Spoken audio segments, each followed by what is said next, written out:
Archbishop Dr. Dominiquae Bierman has traveled the world for over 3 decades, proclaiming the gospel made in Zion to the nations. She exposes the false doctrines of replacement theology and preaches restoration to the Jewish roots. Now join Archbishop Dominiquae in the latest Bible School on Wheels, exploring the entire land of Israel.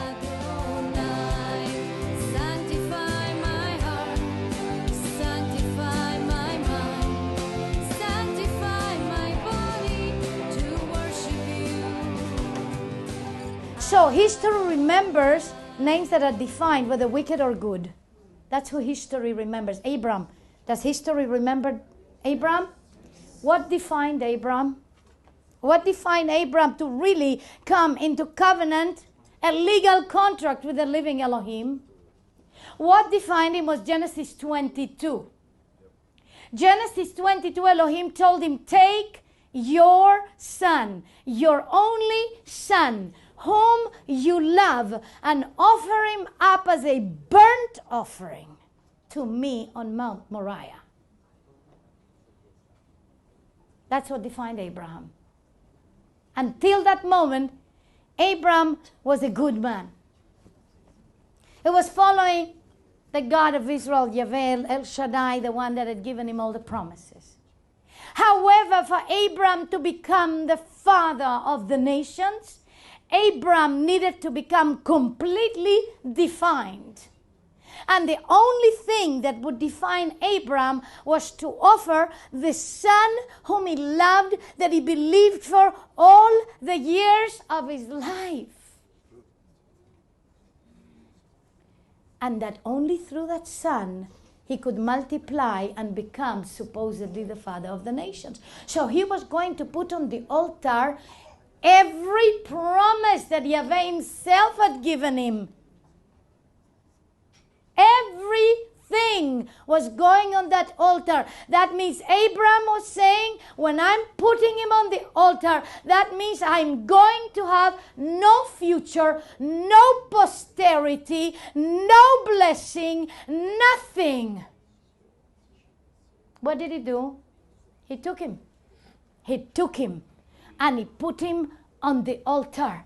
And he meant business. He was defined. He grabbed that knife and he was going down to cut him into pieces, because a burnt offering needed to be cut into pieces first. And then you would put fire to the offering. And then the aroma would go up to heaven, and Elohim would smell that aroma and he would be pleased. That's a Holocaust. That's the reason why I'm saying that to call the Shoah the Holocaust is calling the Shoah, or the burning Jews in the gas chambers of the death camps, a pleasing sacrifice with a sweet aroma to Yahweh. And therefore the name Holocaust is not the right name for that horrendous utter devastation that happened in Nazi Europe. It is the Shoah, which means utter devastation. Amen?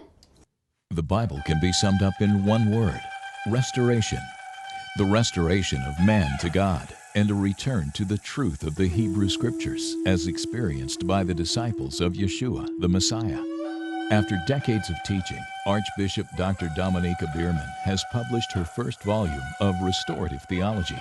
The Original Way builds on Acts 3:21, where restoration precedes the return of the Messiah.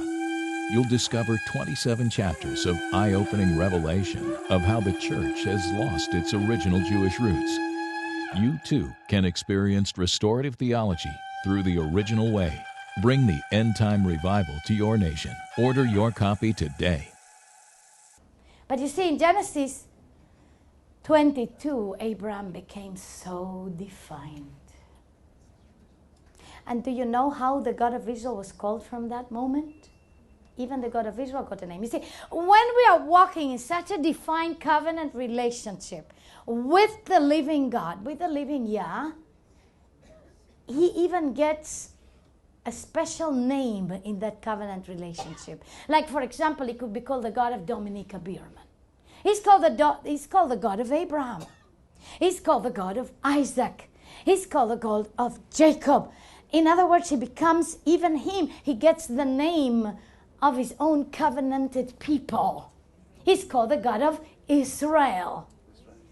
And in fact, he was also called the fear of Isaac. That's the name, Pachad Yitzchak, the fear of Isaac. He was called the fear of. Why was he the fear of Isaac? Because when Isaac was lying there, do you think that maybe when he saw that knife coming down on him from his own father, he may have had some fear? Wow. Can't imagine what did he feel when he was up there on that altar. But the definition came in Genesis 22. Without that definition, you wouldn't be sitting here today. I would not be saved today. The people of Israel wouldn't exist anymore today. There wouldn't have been any Messiah born today. No salvation for the nations. The only thing that makes it to target is covenanted definition. Covenanted definition. It is a choice of a contract that should never be broken, and if it is never broken, it will make it to target. Ruth and Naomi was such a covenanted contract, a covenanted definition. She was defined. However, we're going to take a look at Ruth and Naomi later on when we take a look at her closer, and we're going to discover that Ruth and Naomi was first a unilateral covenant. It was not a covenant between Ruth and Naomi. When Ruth made the covenant, she did not require from Naomi to give her back the same terms. She just said to Naomi, do not entreat me to leave you. Go to Ruth 1, 6 and 17. That I'm not, reading directly from the Bible is okay. Aren't we supposed to be leaving epistles and have the Bible in here and the scriptures in here? Well, then I'm quoting to you verbatim what is written in there, but I'm quoting it to you. It says, do not entreat me to leave you. For wherever you go, I will go. Did Naomi tell her the same thing? No. Did Naomi tell Ruth, do not entreat me to leave you? No. And then she said, your Elohim will be my Elohim. Did she require Naomi to say the same to her? No. Unilateral. Your people, my people. She didn't require that Naomi would agree that Moab is the people of Israel. No. She didn't agree. No, it wasn't bilateral. It was unilateral. Unilateral. And then it went on to say, and where you live, I will live. She didn't require Naomi to live where she lived, but she said she was going to live where Naomi lived. And then she said, where you die, I will die. Again, she didn't require this life and death commitment from Naomi. She gave Naomi an unconditional life and death commitment. That is a unilateral covenant, only one-sided. Elohim sometimes also makes unilateral covenants. Noah, when at the end he says that he's making a covenant with the earth, that as long as the earth exists, there will be a seed time and harvest. And he will not again destroy the earth with a flood.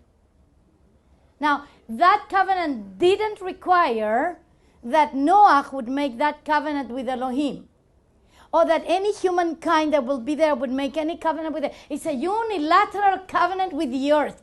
It's a totally unconditional. It doesn't depend even on how we're going to be and how wicked man is going to be on the earth. Elohim said, I will not destroy the earth with a curse anymore. And I will forever allow seed time and harvest. When it's seed time and harvest means that there is always going to be food on the earth. Because if there is seed, then there is a harvest. And if there is a harvest, there is food. So it was always going to allow that man would have food to eat on the earth coming from the plant world. That's a unilateral covenant. Completely unilateral. However, the covenant with Abraham was not unilateral. No. The covenant with Abraham became bilateral. It was unilateral at first. When he came in Genesis 12 and he told him and he promised things to him, but before that covenant that Elohim called the shots on could actually come into effect, his vessel for the covenant to be fulfilled needed to become completely defined and covenanted with him by a legal contract that included blood. The blood of his own son. And when he came down with that knife and the angel said, wait, now I know that you love me because you have not withheld your son from me, your only son. Then I will fulfill with you everything that I have told you. And I'm going to paraphrase because it happened thousands of years later. Because you have not withheld your son from me, I will not withhold my son from you and from humanity. All this comes out of a covenant that first looks unilateral. Because the one that calls the shots on the covenant is not Abraham. Wait. I'm not so sure. Wait. The one that calls the shots on that covenant at first is not Abraham, is Elohim. Elohim tells Abraham, I will bless those who bless you, I will curse those who curse you, I will give you the land of Canaan as your inheritance, I will make your name great, and in you all the nations of the earth will be blessed, and you will be a great nation, and you will be all this is Elohim calling the shots. Abraham has nothing to do with it. He's just telling him, this is what I'm going to do. But then for him to do it, he makes it depending on it to become bilateral. Now, when it becomes bilateral, the rules change. Now, when he didn't say, I'm going to do it regardless. No, I needed to test the father of the nations. I needed to test him that he was going to be defined. Because out of him and out of that definition, that covenant definition of that spiritual DNA, that covenant definition, I'm going to multiply him and I'm going to make him a father of the nations. I want that seed to be the right seed, and I want that seed to multiply. I want that definition, that covenant definition, that covenant commitment, that I want multiplied. That I wanted to become the father of the nations, the one that will bring in the sheep nations eventually.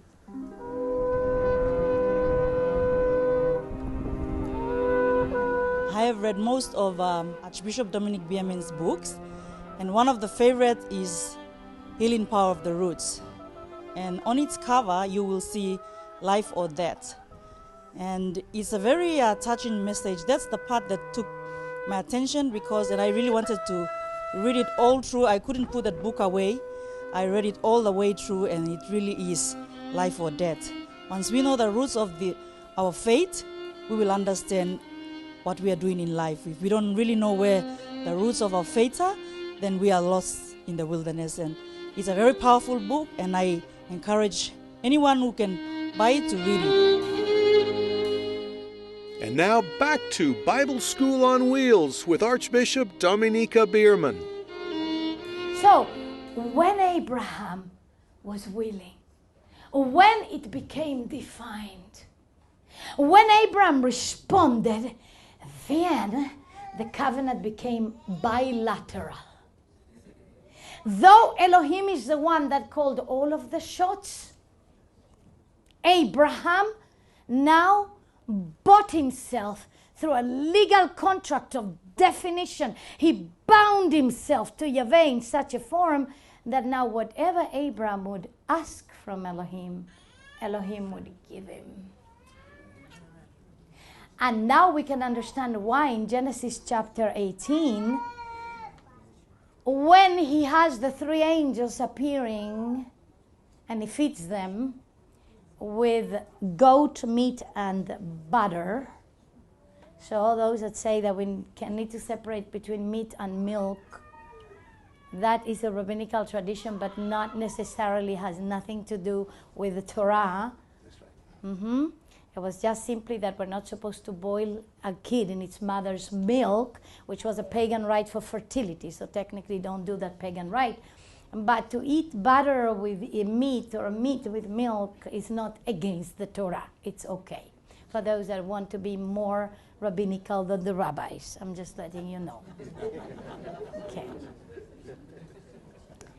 And so when these angels show up, three of them, and they talk to Abraham at the entrance of the tent. And then Elohim says, shall I hide from my friend Abraham what I'm going to do? For I know that he will teach his children to obey my covenant and to keep my commandments and my statutes and my precepts. And then he didn't hide from him the fact that he was about to send these angels to destroy Sodom and Gomorrah because of the wickedness in those cities that included flagrant homosexuality. He didn't hide that fact. He told him what he was going to do. Abraham had family there. Lot was a covenanted person?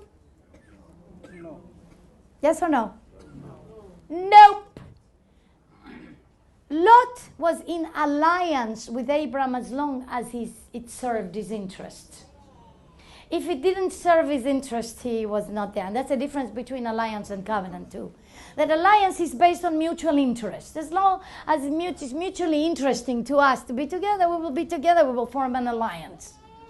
A covenant and covenant definition is another ballgame. Lot was not a covenant man. He was not covenanted with Abraham.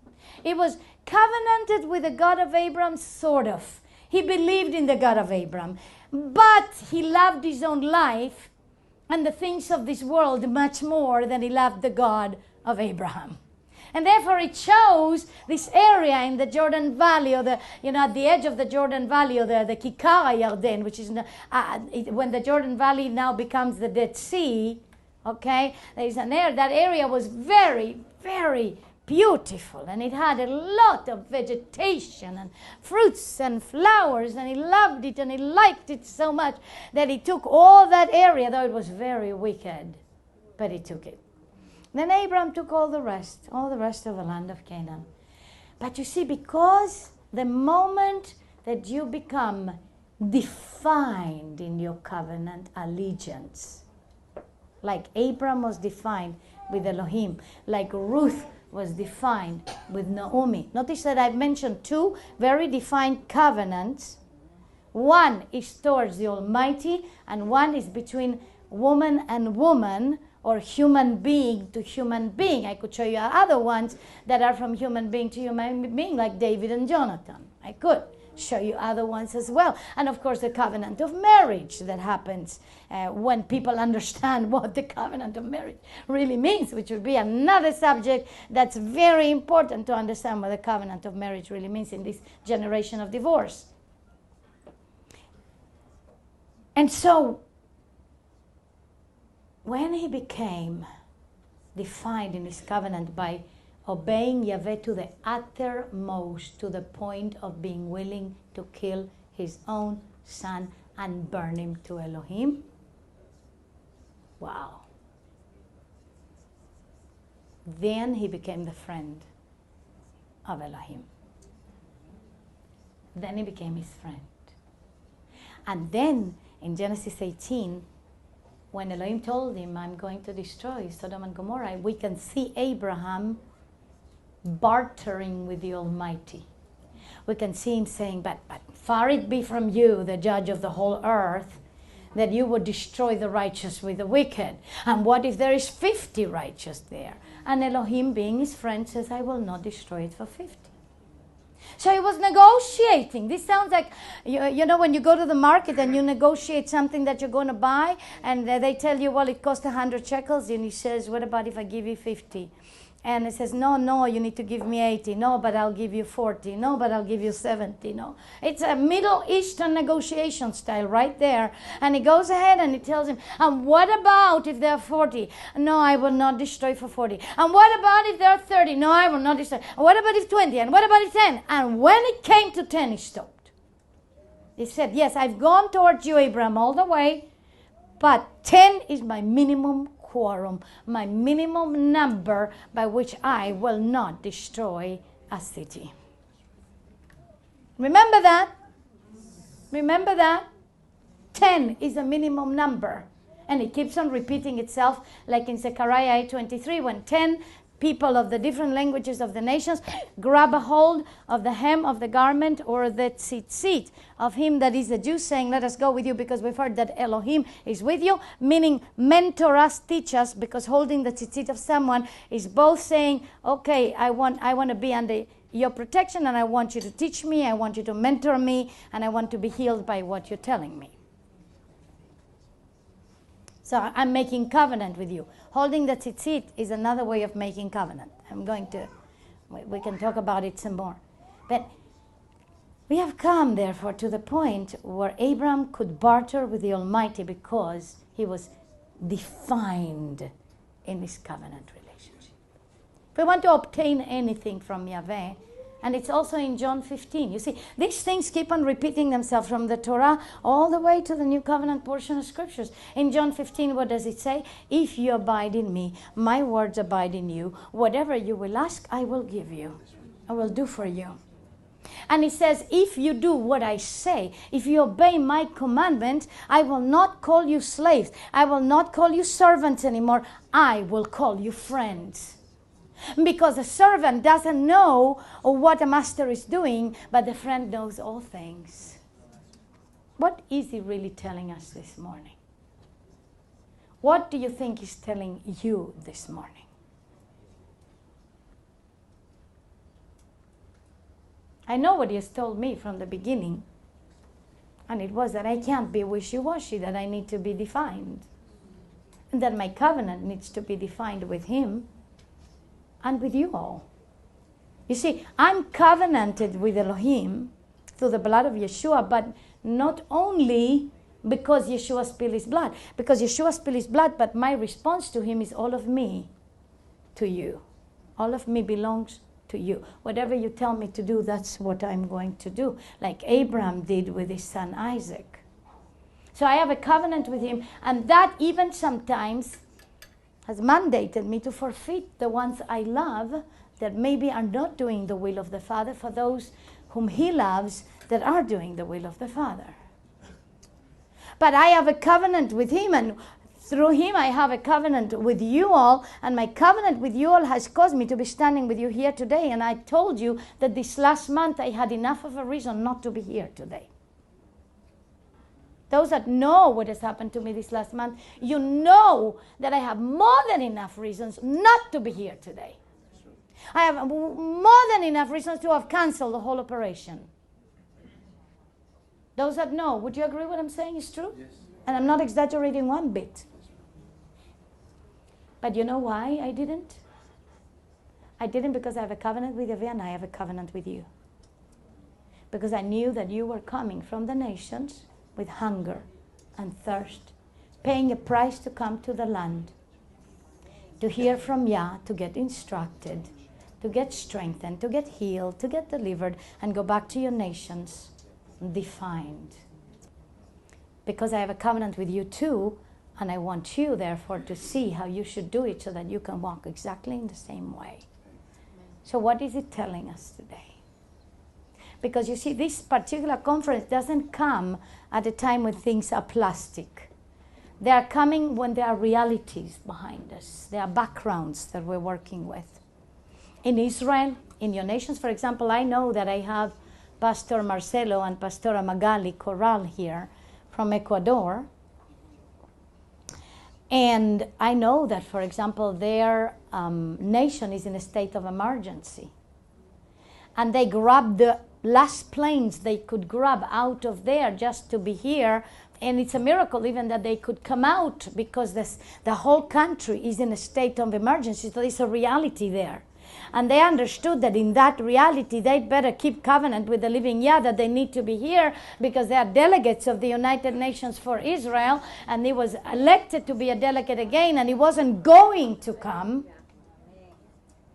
because he came already before and they didn't have money for this time. The price was too high. And finally, when the state of emergency came, the price didn't become too high. You see, why do we need to wait for states of emergency to come in our lives to pay the price? Beloved ones, I'm going to tell you something. When we are defined, we are able to do everything Yahweh wants us to do.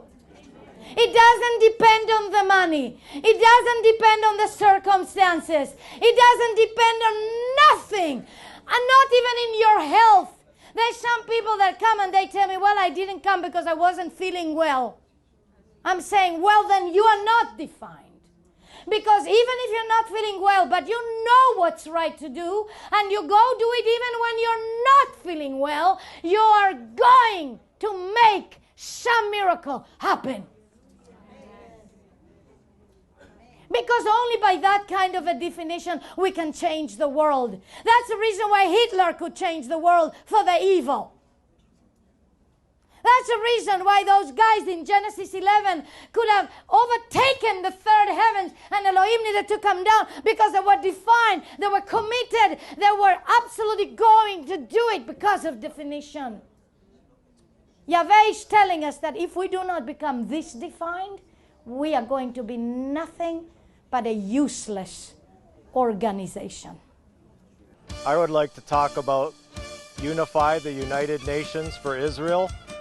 I am proud to be a member of Unify and also one of the 70 righteous who support the United Nations for Israel. During the parade in Jerusalem, we had 12 nations that were marching with us. One man came up to me, he saw my flag, he thought we were all Americans. When I told him we were 12 nations here showing our love for Israel, it overwhelmed him and he almost started to cry. So I am proud to be part of a ministry and an organization that brings together the nations around this world to love and support and let Israel know that we stand with Israel. If you enjoyed today's program, we'd love to hear from you. Please send your comments, requests, or donations to kad-esh.org or mail to Kadesh Map Ministries, 52 Tuscan Way, Suite 202-412, St. Augustine, Florida, 32092, USA. Have a blessed week and join us again for the next Bible School on Wheels. Shalom.